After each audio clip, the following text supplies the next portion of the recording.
The year is 1071, and something utterly catastrophic is about to happen in eastern Turkey.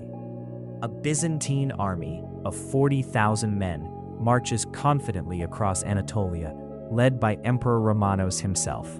They are hunting a nomadic Turkish force they expect to crush like insects.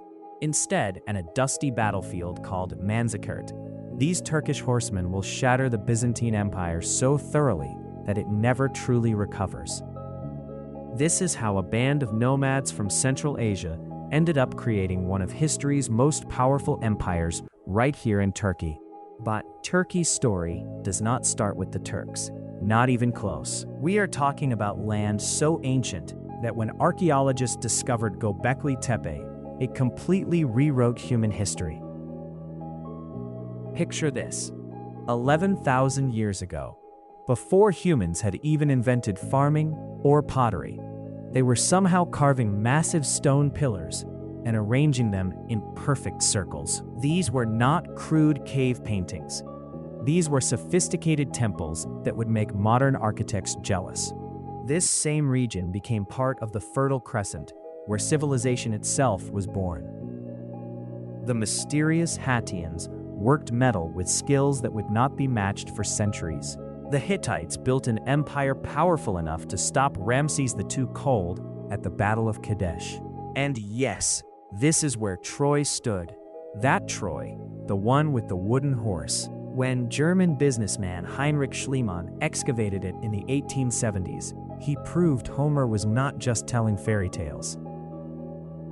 After Alexander the Great conquered everything from Macedonia to India, Anatolia became thoroughly Greek.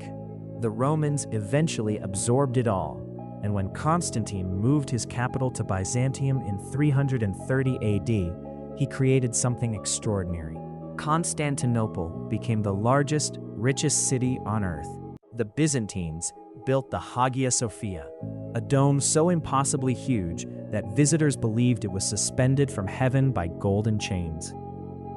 For 1,000 years, this Greek-speaking Christian empire dominated the eastern Mediterranean. They had Greek fire, basically medieval napalm that burned on water. They had armies that could march from the Danube to Syria. They had wealth that made Western European kings look like peasants.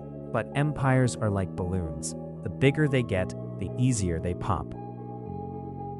Enter the Seljuk Turks, riding out of Central Asia like a force of nature. These were not the first Turks the Byzantines had encountered.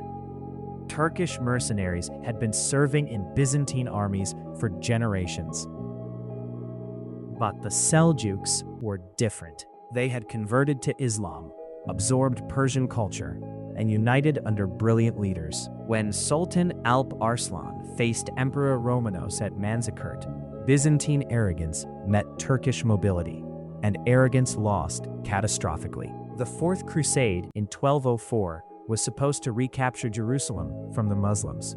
Instead, Venetian merchants convinced the Crusaders to sack Constantinople, the greatest Christian city on earth, pillaged by Christian knights. As one Byzantine chronicler wrote, even the Muslims would have been more merciful. The damage was irreversible. Byzantium never recovered its strength. Meanwhile, in northwestern Anatolia, a minor Turkish chieftain named Osman was building something special. His tiny principality should have been absorbed by larger neighbors. Instead, his descendants would conquer 3 continents. The secret? The Ottomans were geniuses at adapting. They took Byzantine administrative systems, Persian court culture, Arab scholarship, and Turkish military traditions, creating something entirely new. The real game changer was Mehmed II, just 21 years old when he decided to do what countless rulers had failed to do for 1,000 years: take Constantinople. In 1453, his massive cannons, forged by a Hungarian engineer, blasted through walls that had stood since Roman times. The last Byzantine emperor, Constantine XI, died fighting on the ramparts, his body never found. And just like that, the Roman Empire, which had endured since Augustus, finally ended. The Ottoman story becomes extraordinary. They did not just conquer, they transformed. Constantinople became Istanbul, a cosmopolitan capital where Turkish, Greek, Armenian, Jewish, and Arab communities thrived. The sultans styled themselves as successors to both Caesar and the Caliph. Under Suleiman the Magnificent, Ottoman armies reached the gates of Vienna, while Ottoman fleets dominated the Mediterranean. But empires built on conquest contained seeds of their own decline. The Devshirme system, kidnapping Christian boys to serve as elite Janissary soldiers, created a powerful military but also deep resentment. As Europe modernized with Renaissance innovations, the Ottomans, convinced of their superiority, fell behind. By the 1800s, the sick man of Europe was losing territory to Russia, losing Egypt to Britain, losing the Balkans to nationalism. As the empire crumbled, paranoid Ottoman leaders turned on their own minorities. Between 1915 and 1923, in what scholars recognize as the 20th century's first genocide, over 1 million Armenians were systematically murdered, along with hundreds of thousands of Greeks and Assyrians. The Turkish government still denies this genocide today, but the evidence is overwhelming and undeniable.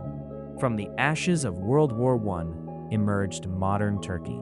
Mustafa Kemal Ataturk, a military genius who had defeated the Allies at Gallipoli, now defeated them again in the Turkish War of Independence. His vision was radical: transform Turkey from an Islamic empire into a secular, Western-oriented republic. He changed the alphabet from Arabic to Latin, gave women the vote before France did, and created a modern nation-state. Today's Turkey stands at the crossroads of everything: Europe and Asia, secular and religious, democracy and authoritarianism, NATO ally and independent power. It is a nation of 85 million people with the world's 19th largest economy, yet it remains haunted by unresolved history. The Kurdish question continues to spark conflict. Relations with Armenia remain frozen over genocide denial. European Union membership seems increasingly distant. Perhaps this is Turkey's ultimate paradox, a nation built on the ruins of empires that cannot decide if it wants to be an empire itself or something entirely new.